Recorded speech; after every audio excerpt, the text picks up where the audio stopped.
Bueno, continuando con nuestro libro de grandes clásicos del suspenso, vamos a iniciar lo que es el capítulo número 25. Mi prima Rachel. Dice, no volvimos a hablar de su partida. Era un espectro que ambos hacíamos por ahuyentar de nuestro ánimo. En atención a Rachel me esforzaba por mostrarme contento y sin preocupaciones. Ella hacía otro tanto por consideración a mí. El estío se dejaba sentir por todas partes y en breve recuperé las fuerzas, al menos en apariencia. A veces, sin embargo, la jaqueca reaparecía no en toda su intensidad, pero sí punzante de improviso y sin causa alguna. Me pareció que Rachel andaba haciendo los primeros preparativos para su viaje, aunque nada decía. Una noche cualquiera la encontraba disponiendo sus libros, separándolos como quien selecciona los volúmenes que ha de llevarse y los que piensa dejar. En otra ocasión, sentada al escritorio, ponía en orden sus papeles, llenando el cesto de cartas y documentos desechados y rotos en pedacitos, y atando el resto con cintillas. Todo ello se interrumpía en cuanto entraba yo en el tocador. Rachel entonces iba a sentarse en su sillón, tomaba su labor o se instalaba junto a la ventana, pero a mí no me engañaba a que aquel purito repentino por arreglarlo todo, a menos que fuese a partir pronto. Otra cosa había, y es que dio en salir en el coche por las mañanas, lo que nunca había hecho hasta entonces. Solía decirme que tenía que hacer compras y asuntos que resolver en el banco. Todas esas cosas eran posibles. Yo hubiera creído que una sola salida habría bastado para resolverlas todas, pero en una misma semana salió 3 veces seguidas y en las que corría había vuelto a la ciudad 2 veces. Pues sí que has tenido cantidad de compras que hacer, así tan de repente, y un montón de asuntos que arreglar. Podría haberlo tenido ya todo hecho, me contestó, pero no me fue posible durante las muchas semanas que estuviste enfermo. ¿Te encontraste con alguien en tus visitas a la ciudad? Pues no, con nadie en particular, aunque ahora que caigo, sí, me topé con Belinda Pascoe y el clérigo su prometido. La próxima vez que Rachel mandó enganchar el carruaje, el lacayo no la acompañó. La llevó Wellington solo. Al parecer, Jimmy estaba con dolor de oído. Al salir yo del despacho, encontré al lacayo sentado en las caballerizas, acariciándose el oído enfermo. «Debes decir a la señora que te dé algún bálsamo». «Sí, señor», me contestó desconsolado. Prometió dármelo a su regreso. Me figuro que pillé un resfriado ayer. Soplaba un viento muy fuerte en el embarcadero. ¿Y qué hacías tú en el embarcadero? Estuvimos esperando a la señora mucho tiempo, repuso. Así es que el señor Wellington creyó oportuno dar el pienso a los caballos en la Rosa y la Corona, y me dio licencia para ir a ver a los barcos de la bahía. Según eso, la señora estuvo de compras toda la tarde. No, señor, en absoluto. Pasó la tarde en la sala de la Rosa y la Corona, lo mismo que siempre. Me quedé mirándole incrédulo. Rachel en la sala de la Rosa y la Corona se sentaría a tomar el té con el posadero y su mujer. Por un momento pensé continuar interrogándolo, pero luego decidí abstenerme. Nada dije cuando volvió Rachel. Me limité a preguntarle si había pasado la tarde a su gusto, a lo que contestó afirmativamente. Al día siguiente mi prima no pidió el coche. Durante el almuerzo me dijo que tenía que escribir algunas cartas y subió a su tocador. Yo le había dicho que tenía que ir a Combe a hablar con el colono, cosa que era cierto, y así lo hice. Con todo, fui más allá del Combe, hasta la ciudad misma. Me incliné sobre el muro del puerto cerca del muelle y vi a unos chicos que pescaban en una barquichuela. A poco bogaron hasta la escalera y desembarcaron. Reconocí a uno de ellos. Era el mocito que servía al mostrador de la Rosa y la Corona. Llevaba 3 o 4 hermosas lubinas pendientes de un cordelillo. Buena pesca, según veo o se ve.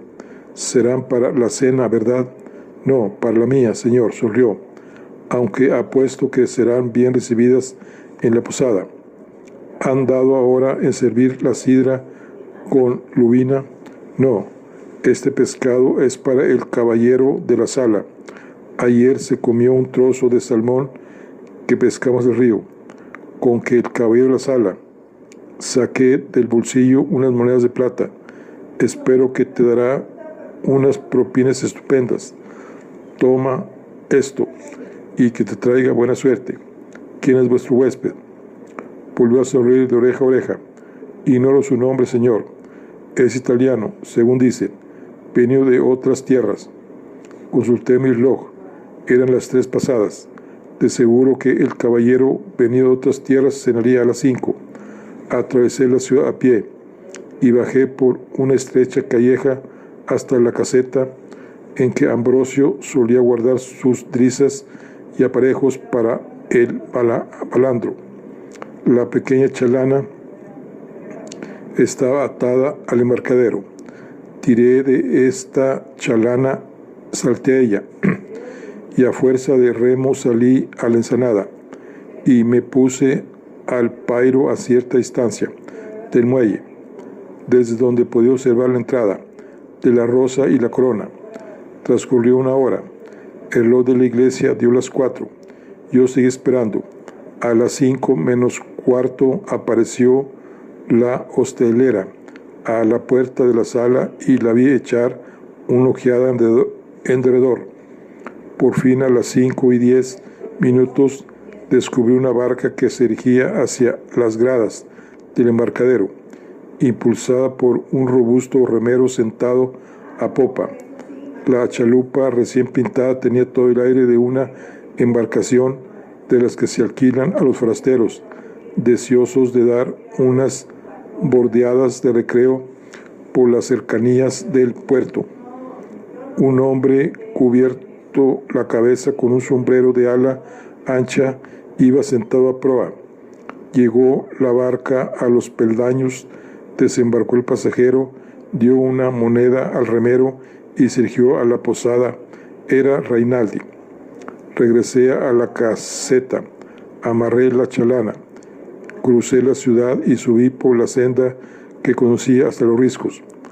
Creo que hice los 7 kilómetros que me separaban de casa en 40 minutos. Rachel me esperaba en la biblioteca. Como yo no llegaba, se había demorado la cena. Mi prima vino a mi encuentro intranquila. «Por fin has vuelto», exclamó. «Me has tenido muy inquieta. ¿Dónde estabas?» «Remando en la ensenada. Ahí se está mejor que en la Rosa y la Corona».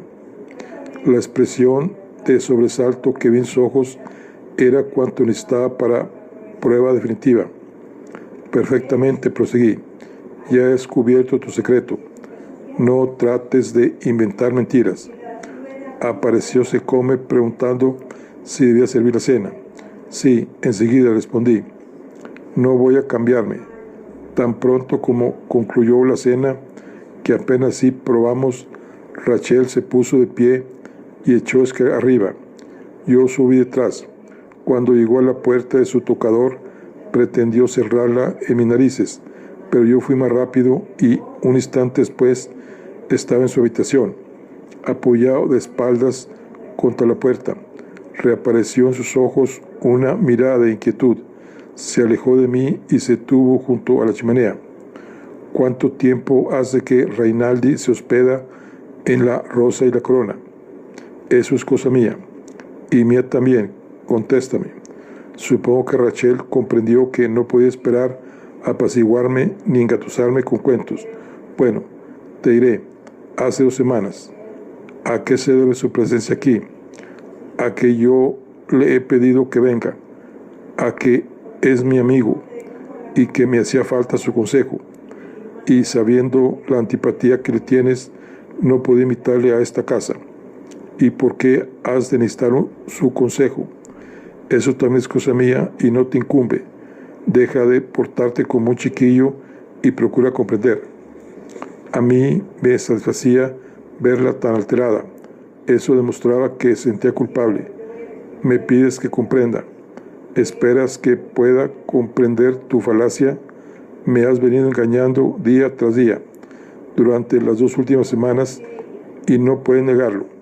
Si te he engañado, bien contra mi voluntad, ha sido. Lo hice únicamente por bien tuyo. Detestas a Reinaldi. Si hubieses sabido que me veía con él, esta escena habría ocurrido antes, y de resultas te habrías puesto mal. Dios mío, tendré que sufrir otra vez todo esto, con Ambrosio primero y ahora contigo. Estaba pálida y desencajada, aunque era difícil precisar si se debía al miedo o a la cólera. De espaldas contra la puerta, la observaba estrechamente. Es cierto, detesto a Reinaldi, como Ambrosio lo detestaba, y con motivo. ¿Con qué motivo, por Dios? Porque está enamorado de ti, porque lo está desde hace años. Vaya, una ridiculez. Rachel iba y venía por la habitación, de la chimenea a la ventana, cruzadas las manos por delante. De pronto añadió: es un hombre que me ha servido de apoyo en todas mis vicisitudes, que jamás me ha juzgado erróneamente ni ha intentado ver en mí lo que no soy, que está familiarizado con mis defectos y con mis flaquezas, y no los condena. Sin la ayuda que me ha brindado el curso de los muchos años que hace que le conozco, aquellos años sobre los cuales nada sabes tú, me habría visto perdida sin remedio. Reinaldi es amigo mío, mi único amigo. Hizo una pausa y se volvió a mirarme. Todo aquello era verdad, sin duda, o su cerebro lo tergiversaba, de tal suerte que a sus ojos lo era, pero en nada alteraba el concepto que yo me había formado de Reinaldi. Haz que se marche, le dije, que se vuelva a donde debe estar. Se marchará cuando él lo resuelva, me replicó Rachel, pero si lo necesito, aquí se quedará. Más aún, si tratas de amenazarme de nuevo, le traeré a esta casa con protector mío. No te atreverías a tanto. ¿Que no me atrevería? ¿Y por qué no? Esta casa es mía. Así pues, estamos en guerra. Sus palabras constituían una provocación a la que no podía responder. Su intelecto de mujer razonaba de modo muy distinto al mío. Toda discusión era juego limpio. Pasar a las manos era juego sucio. Y luego, con lágrimas en los ojos, me miró y me dijo: una mujer no puede sufrir 2 veces. Ya antes he tenido que pasar por todo esto. Y llevándose los dedos a la garganta, añadió, y hasta sentir que unas manos me apresaban el cuello. Sí, también eso. ¿Comprendes ahora? Me volví a mirar por encima de la cabeza de Rachel, el retrato colgado sobre la chimenea, y el juvenil semblante de Ambrosio, que parecía contemplarme, era el mío propio. Rachel nos ha vencido a los dos. Sí, comprendo. Si quieres verte con Reinaldi, que venga aquí. Prefiero eso a que te cites con él furtivamente en La Rosa y la Corona. Dejé a mi prima en el tocador y volví a mi cuarto. Al día siguiente, Reinaldi vino a cenar. Parecía encontrarse a sus anchas y me alargó la mano. Espero que se haya restablecido usted, me dijo por todo saludo. Tiene mejor aspecto de lo que yo esperaba. Todas las noticias que recibía acerca de usted eran deplorables. Rachel está preocupadísima. Me siento muy bien, se lo aseguro, le contesté. Le invité a tomar asiento y así lo hizo, mirando a su alrededor con una leve sonrisa. Todavía no se han hecho cambios en esta habitación. Quizá Rachel se proponga dejarla como está, por juzgar que tiene carácter. Menos mal, el dinero estará mejor empleado en otras cosas. Me dice que ya se han realizado muchas obras en los jardines. Como conozco a Rachel, lo creo, pero primero tendré que verlo antes de dar mi aprobación. Me considero una especie de fideicomisario llamado a ejercer un papel moderador. Sacó de la tabaquera un puro delgado y lo encendió, sin dejar de sonreír en un solo momento. Le escribí una carta en Londres cuando hizo usted cesión de la hacienda, y ya iba a remitírsela cuando tuve noticias de su enfermedad. Poco decía la carta, pero no pueda decirlo ahora de palabra. Se reducía a dar las gracias en nombre de Rachel y asegurarle que iba a poner gran empeño por mi parte en que la transición no significase una pérdida considerable para usted. Lo mismo vigilaré todos los gastos. A la larga verá usted cómo le restituimos la heredad con su valor duplicado. Sin embargo, ello sería un futuro remoto. Y para entonces usted tendrá ya hijos crecidos, sin duda, y Rachel y yo seremos un par de viejos amarrados a una silla de ruedas. Se echó a reír, y luego me sonrió de nuevo. ¿Y cómo se encuentra esa encantadora señorita Luisa? Le contesté que perfectamente, a mi entender. Viéndole fumar, me fijé en sus manos muy suaves, impropias de un hombre. Presentaban un cierto carácter femenino que no cuadraba con el resto de su persona. A la enorme sortija que lucía, el meñique resultaba inadecuada. ¿Cuándo piensa regresar a Florencia?, le pregunté. Se sacudió las cenizas que habían caído sobre su casaca. Depende de Rachel. Yo debo volver a Londres a concluir el asunto que dejé pendiente, y luego tendré que salir para Florencia antes que Rachel, a fin de disponer la casa, o que aguardar para partir con ella. ¿Sabía usted que su prima piensa marcharse? Sí, lo sé. Entró Rachel en la estancia y, alargándole la mano que Reinaldo besó, le dio la bienvenida en italiano. Tal vez fuera de verlos durante la cena, los ojos de Rachel, que no se apartaban del semblante de Rachel, los ojos de Reinaldi, que no se apartaban del semblante de Rachel, la sonrisa de esta, su cambio de talante para con él. No lo sé, pero sentí que me daban náuseas. Los manjares me sabían a polvo. Hasta la tisana que Rachel preparó para los tres y que tomamos terminada la cena tenía un gustillo amargo y desacostumbrado. Dejé a los dos instalados en el jardín y subí a mi habitación. Apenas me marché, oí que empezaban a hablar en italiano. Me acomodé en el sillón de junto a la ventana, donde pasé los primeros días y semanas de mi convalecencia, con Rachel al lado, y tuve la impresión de que el mundo entero se había convertido de pronto en algo vil, insoportablemente amargo. Esa noche la fiebre me atacó de nuevo, no con la violencia de la primera vez, aunque sí muy semejante. Por la mañana me encontraba demasiado mareado para tenerme en pie y hube de volverme a la cama. Llamaron al médico y, atormentado por el dolor de cabeza, me pregunté si iría a comenzar de nuevo la larga y desdichada historia de mi enfermedad. El doctor diagnosticó que yo andaba mal del hígado y prescribió un medicamento.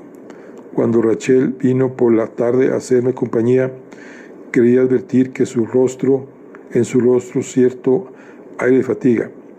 Me era fácil imaginar el pensamiento que le asaltaba. ¿Va a empezar esto de nuevo? ¿Estoy condenado a quedarme aquí de enfermera por toda la eternidad. Mi prima sostenía entre las manos un libro que no leía, y su presencia en el sillón allá a mi lado parecía materializar mi mudo reproche. Si tienes alguna otra cosa que hacer, no te estés aquí conmigo, le dije al fin. ¿Qué otra cosa te figuras tú? Tal vez quieras ver a Rainaldi. Se ha marchado. La noticia me quitaba un peso del corazón. Poco me faltó para creerme restablecido. ¿Ha regresado a Londres? No. Asuntos de mayor apremio le reclaman en Florencia, y esta mañana zarpó de Plymouth. Experimenté un alivio tan grande que tuve que volver a otro lado de la cabeza, por temor a que se retratara en mi semblante y que esto aumentara la irritación de mi prima. ¿Cuándo piensas marcharse tú? De ti depende. Esa noche soñé que subía hasta la losa de granito y que daba lectura una vez más a la carta ahí enterrada. Fue un sueño tan intenso que no se disipó al despertar y me obsesionó toda la mañana. Me levanté y al mediodía me sentí lo bastante bien para bajar. Por más que me esforzaba, no conseguía acechar el íntimo deseo de leer de nuevo la carta. Necesitaba saber con precisión qué había escrito Ambrosio tocante a Rainaldi. Por la tarde, Rachel se retiró a descansar en su alcoba, y tan pronto como se hubo marchado, crucé el bosque a hurtadillas y subí por la senda, más allá de la casa del guardia, lleno de repugnancia por lo que me proponía hacer.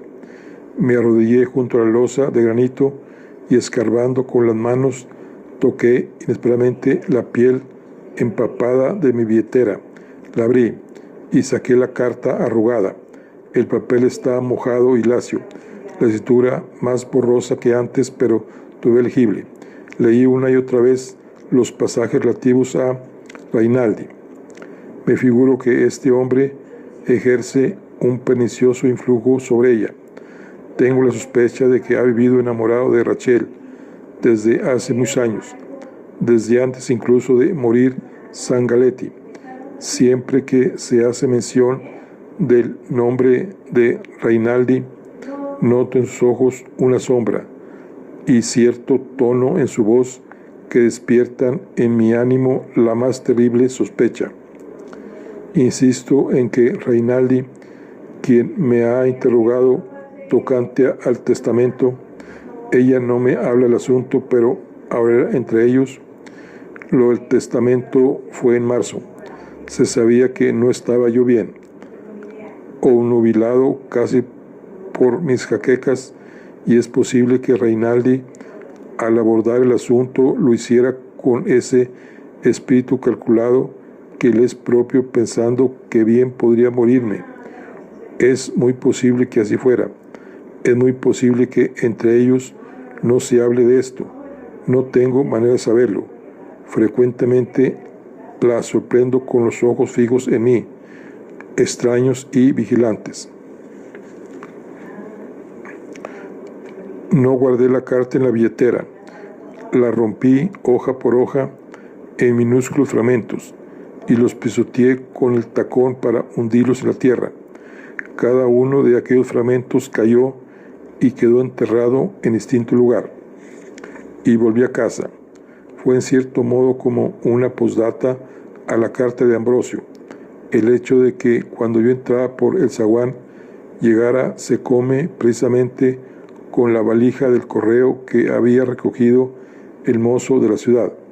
Esperó el viejo mientras abría yo la saca, y en esta, entre las pocas cartas a mí dirigidas, venía una destinada a Rachel, con matasellos de Plymouth. Me bastó con echar un vistazo a la fina escritura para comprender que era de Rainaldi. No me quedaba otro remedio que dársela a Secome para que se la llevase, a Rachel. Resultó no menos irónico, por cierto, que cuando subí a ver a mi prima, poco después, sin decirle palabra de mi escapatoria ni de dónde había estado, Su enojo para conmigo pareciera haberse desvanecido. Me tendió los brazos, me sonrió y me preguntó cómo me encontraba y si me sentía descansado. De la carta no me dijo nada. Después de la cena subimos ambos a su tocador, según su costumbre. Preparó la tisana y dejó la taza a mi lado, sobre la mesa, lo cual hizo también con la suya. La carta de Rainaldi estaba sobre el escritorio, cubierta a medias por el pañuelo de Rachel. Mis ojos, fascinados, veíanse atraídos hacia el papel. ¿Se ajustaría a la etiqueta un italiano al escribir a la mujer amada? ¿O en el momento de zarpar de Plymouth, ante la perspectiva de unas cuantas semanas de separación, se habría mostrado indiscreto, permitiéndose la licencia de volcar su amor sobre el papel? Philip, observó Rachel, tiene los ojos fijos en un rincón, como si vieras un fantasma. ¿Qué sucede? Nada, repuse, y mentí por primera vez, arrodillado junto a ella, fingiendo un rapto de ansia y de amor, a fin de evitar sus preguntas y para que Rachel se olvidase de la carta que estaba sobre el escritorio y la dejase ahí. Ya bien entrada la noche, mucho después de las 12, cuando estuve seguro de que mi prima dormía, pues dentro ya de su dormitorio y provisto de una bujía encendida, me incliné sobre Rachel y como que así era, entré en el tocador. Ahí estaba todavía el pañuelo, la carta había desaparecido. Examiné la chimenea, no había cenizas. Abrí las gavetas del escritorio y vi en ella los papeles de Rachel, todo en orden, pero la carta no estaba ahí. No apareció en las casillas ni tampoco en los cajoncitos contiguos. Quedaba solo una gaveta por registrar y estaba cerrada con llave. Volví a la alcoba, cogí el llavero de la mesilla de noche y probé la llave más pequeña. Entraba. Abrí la gaveta, metí la mano y saqué un sobre, pero mi tensa emoción se truncó en desengaño. Aquello no era la carta de Rainaldi, no era más que un sobre que contenía cápsulas con semillas. Las semillas escaparon de las cápsulas a mis manos y rodaron por el piso. Eran verdes y muy menudas, idénticas a las que Tamlin arrojara por encima del hombro en el plantío, que también cubría el patio de Villa Sangaletti y que el portero barrió con la escoba. Eran semillas de laburno, veneno para el ganado y para el hombre. Capítulo 26. Volví a dejar el sobre en la gaveta y eché la llave. Cogí luego el llavero y lo llevé otra vez a la mesilla de noche, sin pararme a contemplar a Rachel profundamente dormida. Creo que me sentía más sosegado, como hacía muchas semanas que no lo estaba. Con una vela encendida, descendí a la planta baja y a la despensa. Sobre la mesa, al lado del fregadero, hallábase la bandeja con las 2 tazas en que habíamos tomado la tisana. Ambas tazas conservaban aún los sedimentos. Los examiné a luz de la vela. Tenían el mismo aspecto. Metí el dedo meñique y probé aquellos pozos. Primero los de la taza de mi prima, luego los de la mía. ¿Había entre ellos alguna diferencia? Era difícil decirlo. Quizá los de mi taza fuesen un poco más espesos, pero no hubiese podido jurarlo. Subí otra vez a mi habitación. Me desnudé y me metí en la cama. Tendido en el lecho, en las tinieblas, no abrigaba sentimiento alguno de cólera ni de temor, solo la piedad. Veía en Rachel a una criatura que no era responsable de sus actos. compelida por el hombre que la tenía en su poder, desprovista por su origen y circunstancia de un arraigado sentimiento de moralidad, Rachel, por instinto y por impulso, era perfectamente capaz de aquella acción. Estaba seguro de que, a su manera, nos había querido a los dos, a Ambrosio y a mí, pero no le éramos imprescindibles.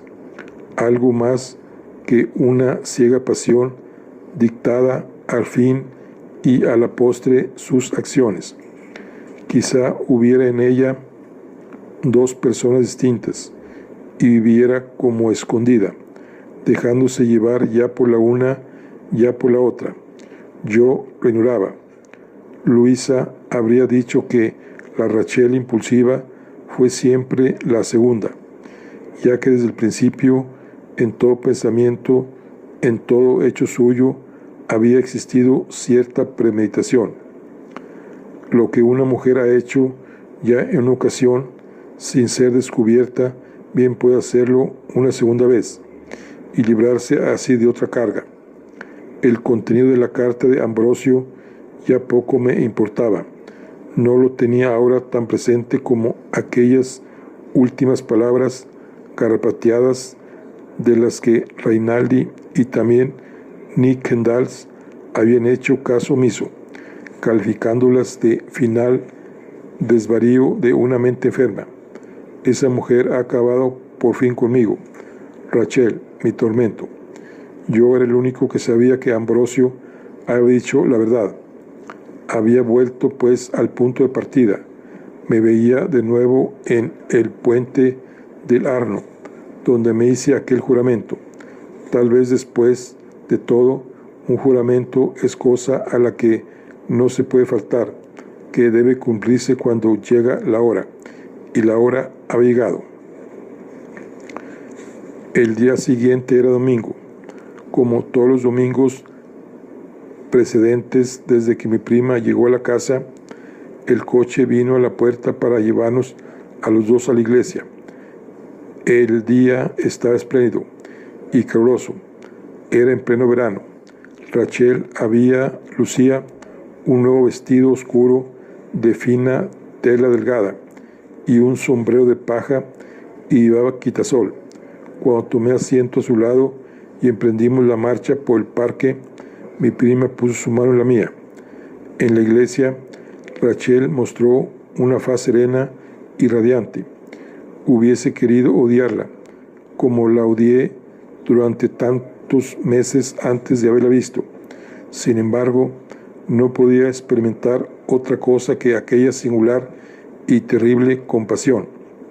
Cuando se fueron los del coro y los fieles empezaron a abandonar los bancos, Rachel me susurró al oído: me parece que hoy deberíamos invitar a comer a los Kendall y a los Pascoe, como solíamos. Hace mucho que no les imitamos y podrían incomodarse. Reflexioné un instante y luego asentí con breve movimiento de cabeza. Mejor sería así. La compañía de nuestros convidados contribuirían a salvar el abismo abierto entre mi prima y yo, y Rachel, ocupada en conversar con sus comensales, habituados a mimetismo en tales ocasiones, no tendrían tiempo para mirarme y extrañar mi humor. A la puerta de la iglesia, poco costó persuadir a los Pascoe, aunque algo más a los Kendall. Me verá obligado a dejarles a los postres, pero mi padrino, pero el coche podrá volver más tarde por Luisa. Mi marido tiene que volver para decir vísperas, terció la mujer del ministro. Podemos llevarla con nosotros. Se pusieron a urdir complicados proyectos de transporte y entre tanto se ve que el capataz de los obreros empleados en la construcción de la terraza y lo que iba a ser el jardín en hondo esperaba a la vera del camino, con visibles deseos de hablarme. ¿Qué se te ofrece?, le pregunté. Usted perdone, señor Adley, me respondió. Ayer mismo le buscaba para advertirle que si va usted a la terraza, no cruce por el puentecillo que estamos construyendo sobre el jardín en hondo. ¿Cómo? ¿Qué tiene? No es más que un armazón, señor, mientras empezamos a hacerlo en firme el lunes por la mañana.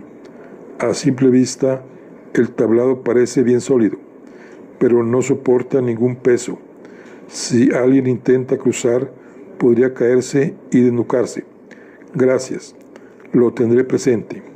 Cuando volví junto a mis acompañantes, los encontré por fin de acuerdo, y lo mismo que aquel primer domingo que me parecía ya tan lejano, nos dividimos en 3 grupos. Rachel y mi padrino irían en el coche de este, y Luisa y yo el mío. Los Pascoe vendrían en tercer lugar en su berlina. Yo seguía pensando en aquella primera ocasión, casi 10 meses antes, en aquel domingo de septiembre. Aquella mañana me había impacientado con Luisa, que iba tan erguida y orgullosa, y de aquel día en adelante le había prestado escasa atención. Luisa se había variado. Luisa no había variado y seguía siendo una fiel amiga mía. Cuando llegamos a lo alto de la cuesta le dije: ¿sabías tú que las semillas de laburnum son venenosas? Luisa se volvió a mirarme asombrada. Sí, eso creo. Sé que el ganado que las come se muere, y lo mismo sucede con los niños. ¿Por qué me lo preguntas? ¿Se te ha muerto alguna res en la granja de Barton? No, todavía no, pero Tamblyn me hablaba el otro día de trasplantar los árboles del invernáculo que dan al prado a causa de las semillas que caen entre la hierba. Sería una medida muy prudente. Mi padre perdió un caballo hace algunos años por haber comido semillas de tejo, y suele ocurrir tan de improviso que ya no es posible hacer nada. Volví la cabeza. Los otros vehículos nos seguían. Quiero hablar contigo, Luisa. Cuando tu padre se marche, termina la comida, inventa alguna excusa para quedarte.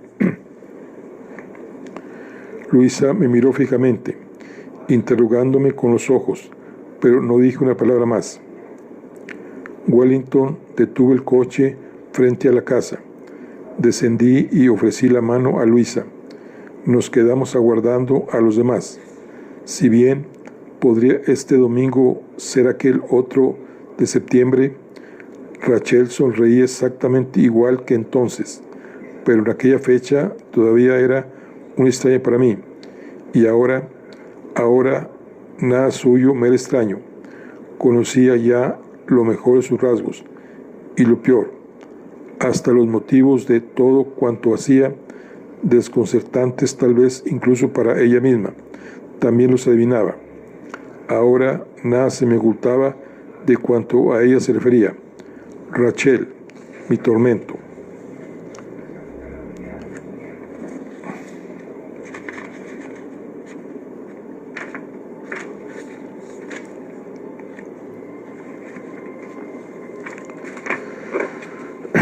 Esto, observó mi prima sonriendo, al reunirnos todos en el vestíbulo, revive días pasados. Cuánto celebro que hayan venido. Abarcó al grupo entero con una mirada y nos precedió camino del salón. Afuera, el sol caía a plomo sobre los jardines. Un abejorro perezoso zumbaba en una de las ventanas. Los visitantes tomaron asiento, desmadejados y satisfechos de poder descansar. Secombe trajo bizcocho y vino. Un poco de sol los tiene a todos rendidos, observó Rachel, riendo. Para mí no es nada. En Italia tenemos este tiempo durante 9 meses del año. A mí me sienta amablemente. Vaya, serviré yo a todos. Philip, no te muevas. Ahora es mi paciente. Sirvió el vino en las copas y nos los trajo. Cuando llegó por fin a mí, yo fui el único que no bebió. ¿No tienes sed?, me preguntó Rachel. Negué con la cabeza. De sus manos no volvería a tomar cosa alguna. Rachel volvió a dejar la copa sobre la bandeja y con la suya en la mano fue a sentarse en el sofá junto a Luisa y a la señora Pascoe. Me encantaría visitar Florencia, declaró Mary Pascoe, con los ojos muy abiertos. Rachel se volvió a ella y dijo: bueno, para el año que viene te espero sin falta y te alojarás conmigo en mi mansión. Todos ustedes tendrían que ir a pasar una temporadita en mi casa, uno tras otro. Al instante nos vimos envueltos en un torbellino de exclamaciones, preguntas y manifestaciones de pesar. Tenía que irse pronto. ¿Cuándo regresaría? Rachel respondía con sendos movimientos de cabeza. Me marcharé de repente, contestó luego, y de repente volveré. Obro siempre impulsivamente y no me ajusto al calendario. Observé que mi padrino me miraba con el rabillo del ojo y bajaba luego la vista a sus pies. Bien podía imaginarme la idea que habría cruzado en su pensamiento. Una vez que su prima se haya ido, Philip volverá a ser el mismo. Transcurría la tarde, nos sentamos a la mesa a las 4. Una vez más me veía instalado a la cabecera, acomodada Rachel en el extremo opuesto, con mi padrino y el ministro a su derecha y a su izquierda respectivamente. De nuevo se hablaba y se reía, y hasta se decían versos. Yo guardaba silencio, el mismo silencio que yo observara en otra ocasión, muy anterior, y atisbaba la cara de mi prima. En aquel entonces hubo fascinación en ella, porque no se la conocía. El mantenimiento de la conversación, el oportuno cambio de tema, aquel estar pendiente de todos y de cada uno era algo que nunca había visto yo hacer a ninguna mujer, y tenía su magia. Ahora me sabía todos los trucos. Mi padrino dio fin a una historieta que estaba contando a Rachel. Hubo una pausa y se hizo el silencio. Experto ya en la interpretación de todos los movimientos de mi prima, observé sus ojos y vi que se volvían hacia la señora Pascoe y luego hacia mí. ¿Quieren ustedes que salgamos al jardín?, preguntó Rachel. Nos levantamos todos, y el pastor, echando mano de su reloj, suspiró y dijo: aunque mucho lo lamento, tengo que marcharme. Y yo también, declaró mi padrino. Un hermano mío está enfermo en Luxulyan y he prometido ir a verle, pero Luisa puede quedarse.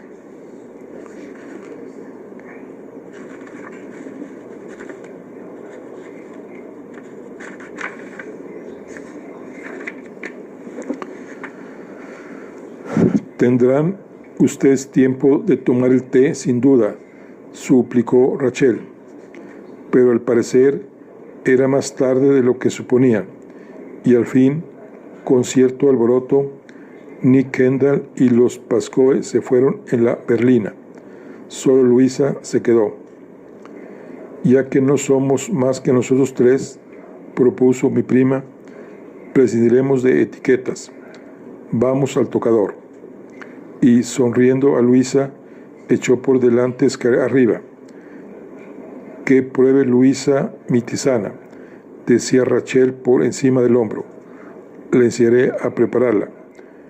Cuando su padre sufra de insomnio, si es que los padece, este es el remedio indicado. Éramos los tres en el tocador. Luisa se sentó en la banqueta y yo al pie de la ventana abierta. Rachel trajinaba con sus preparativos. El sistema inglés, comentó Rachel, si es que hay un sistema inglés, que lo dudo mucho, consiste en tomar cebada descascarada.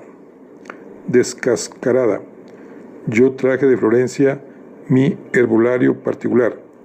Si le gusta, le dejaré algunas hierbas cuando me vaya. Bueno, tome usted su taza. Alargó la taza a Luisa, sentada en la banqueta. Me trajo luego la mía, hasta donde me hallaba en el alféizar de la ventana, pero negué con un movimiento de cabeza. ¿No quieres tisana, Philip? Pero si te sienta bien y te ayuda a dormir, nunca te has negado a tomarla. Tómatela tú por mí. Rachel se encogió de hombros. La mía ya está servida. Me gusta dejarla reposar un rato. Esta se va a desperdiciar. Qué lástima. Se inclinó por encima de mí y la arrojó por la ventana. Al echarse para atrás, me apoyó la mano en el hombro. De su persona emanaba la fragancia que me era tan familiar. No un perfume, sino la esencia de su propio ser, del tejido mismo de su piel. ¿No te encuentras bien?, murmuró, de modo que Luisa no lo oyera. Si uno pudiese abolir cuánto sabe y cuánto siente, en ese instante le habría rogado que se quedara como estaba, con la mano apoyada en mi hombro. Pensaría que jamás había existido una carta hecha pedazos, ni un paquete oculto bajo llave en una gaveta, ni maldad alguna, ni doblez posible.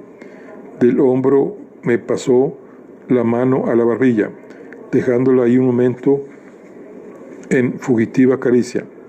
Mi pobre cascarrabias, me dijo. Miré por encima de su cabeza y vi el retrato de Ambrosio colgado sobre la chimenea. Sus ojos jóvenes e inocentes parecían clavarse los míos.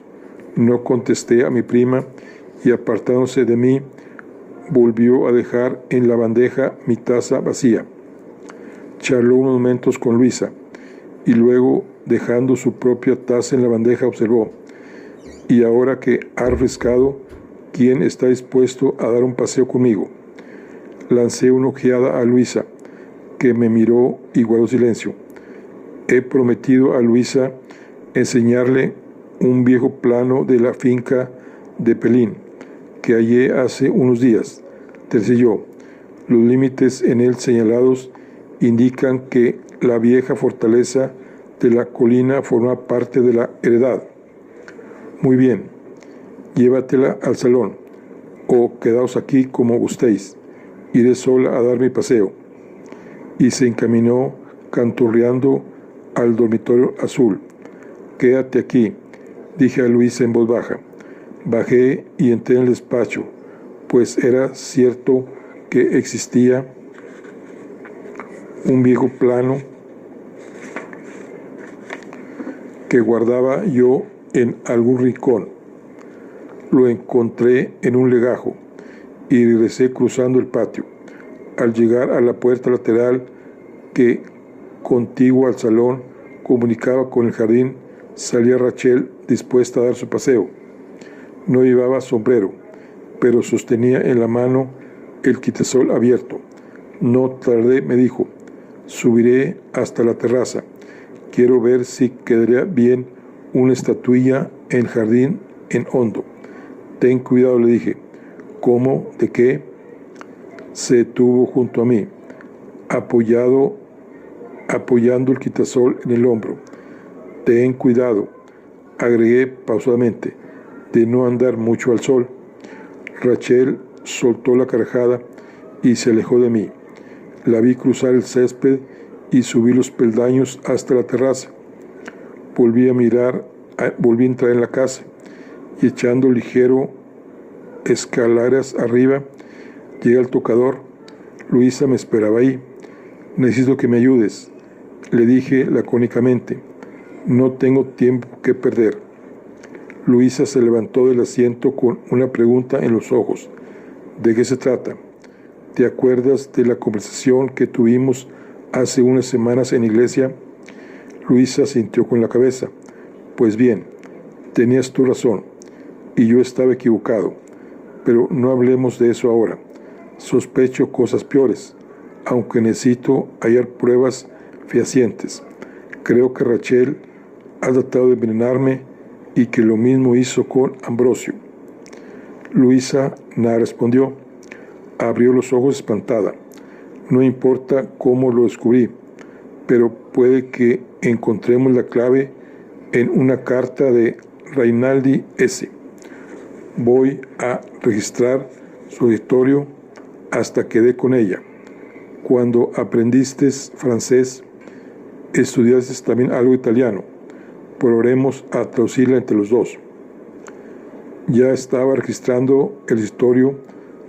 Yo ya estaba registrando el escritorio más minucioso y acabadamente que la noche anterior a la luz de la vela. ¿Por qué no advertiste a mi padre? Si tu prima es culpable, él podría acusarla con mayor energía que tú.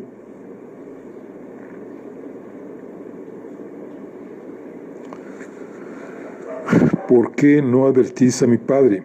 Si tu prima es culpable, él podría acusarla con mayor energía que tú, porque necesito pruebas. Había ahí papeles, sobres apilados con esmero. Había también recibos y facturas que hubieran alarmado a mi padrino de haberlos visto, pero que a mí poco me importaban en la fiebre que me poseía por descubrir lo que buscaba. Probé de nuevo en la pequeña gaveta que encerraba el paquete. Esta vez no estaba echada la llave. La abrí de un tirón y la encontré vacía.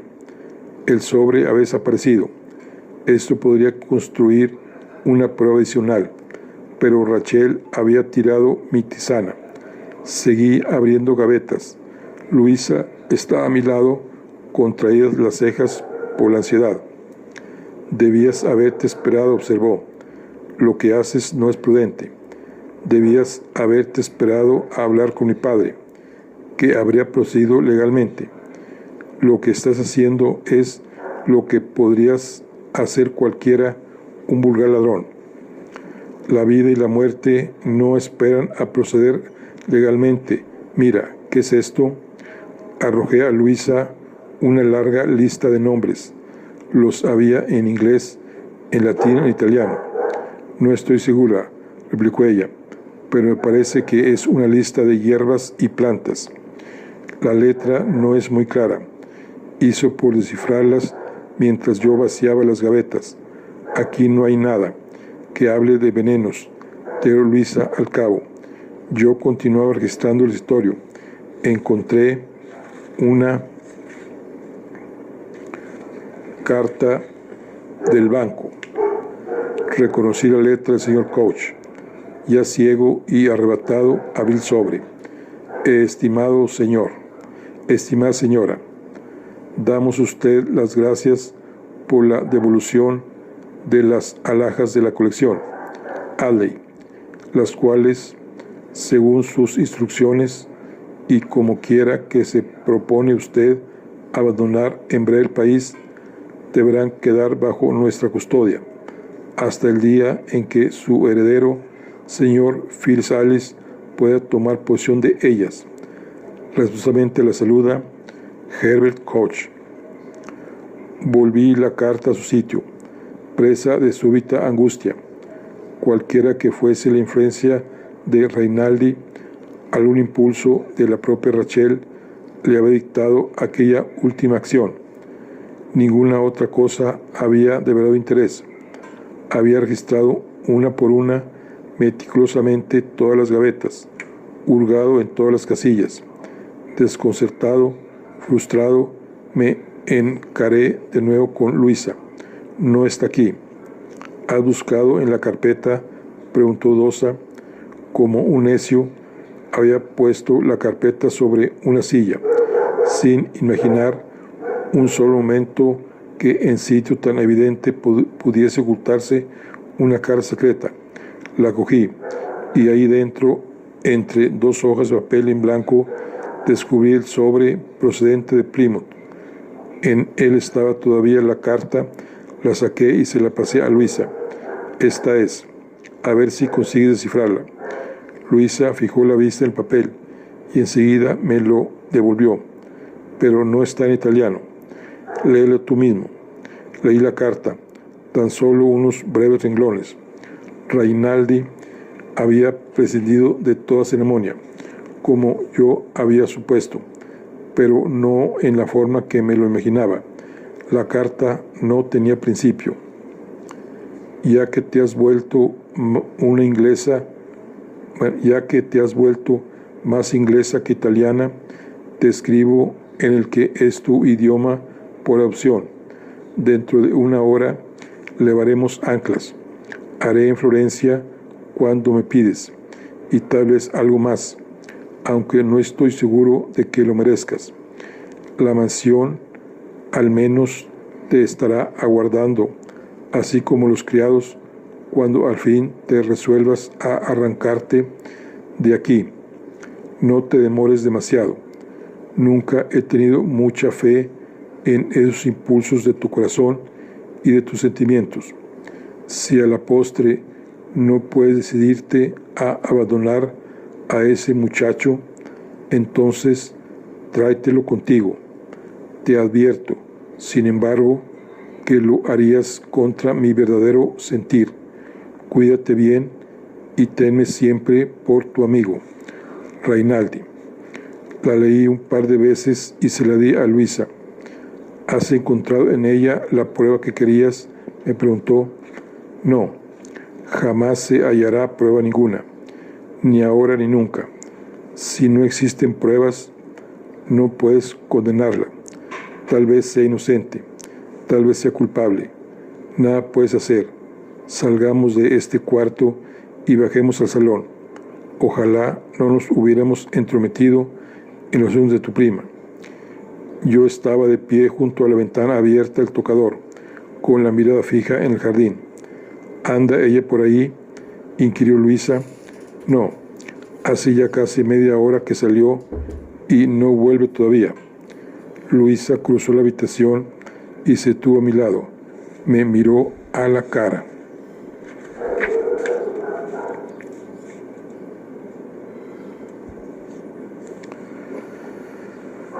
¿Por qué te suena la voz tan extraña?, me preguntó.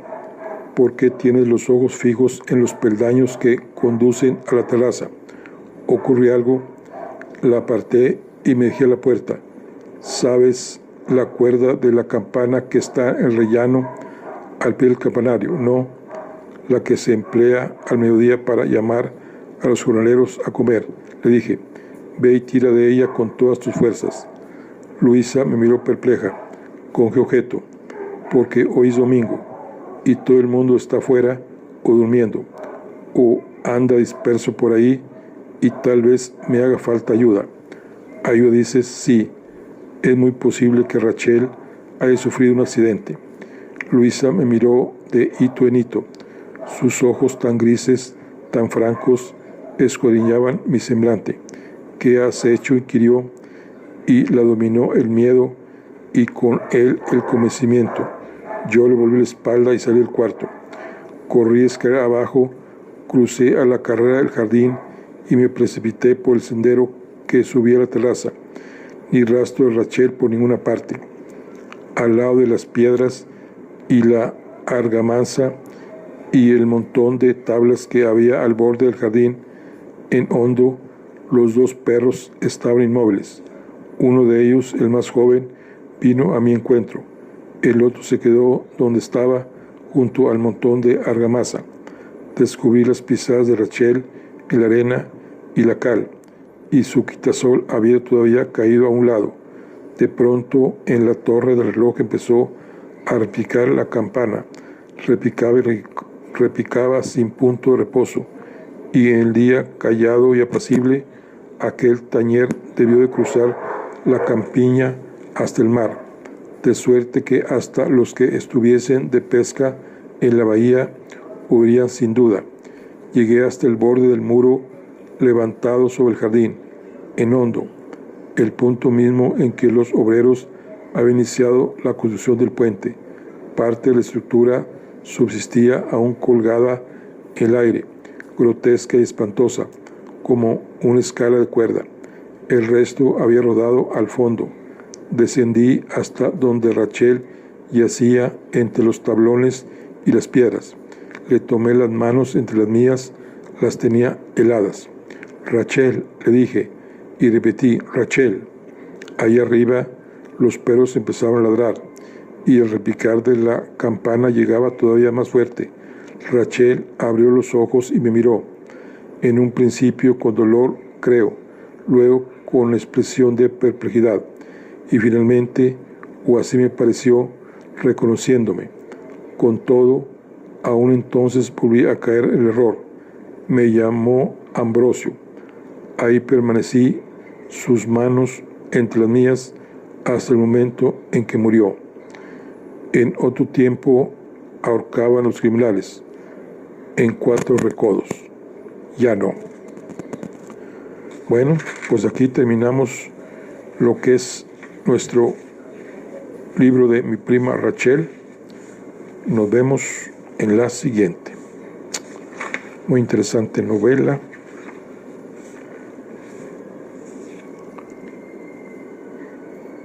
Hasta luego.